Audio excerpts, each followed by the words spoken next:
ஒரு பாத்திரத்தில் கொஞ்சம் தண்ணி, கொஞ்சம் கல்லுப்பு, தண்ணி நல்லா கொதி வந்ததும் 1/2 ஸ்பூன் சுகர் ஆட் பண்ணிட்டு ஸ்டவ் ஆஃப் பண்ணிக்கோங்க.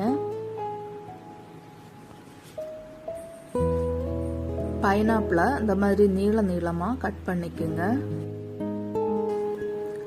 நீளமாக கட் பண்ண பைனாப்பிளை ஒரு பாட்டிலுக்கு மாற்றிடலாம். ஒரு பச்சை மிளகாவை இந்த மாதிரி கட் பண்ணி பாட்டிலுக்கு உள்ளாடி போட்டுருங்க. 1 ஸ்பூன் வினிகர் ஆட் பண்ணிக்கோங்க. ஏற்கனவே கொதிக்க வச்ச தண்ணியை ஆற வச்சிருந்தேன். அந்த தண்ணி தான் இதில் ஊற்றிருக்கேன். சூடாக தண்ணி ஊற்ற வேண்டாம். அந்த தண்ணியை ஆற வச்சதுக்கப்புறம் ஊற்றிடுங்க. இதை ஒரு 2 மணி நேரம் கழித்து சாப்பிடுங்க. ரொம்ப சுவையாக இருக்கும்.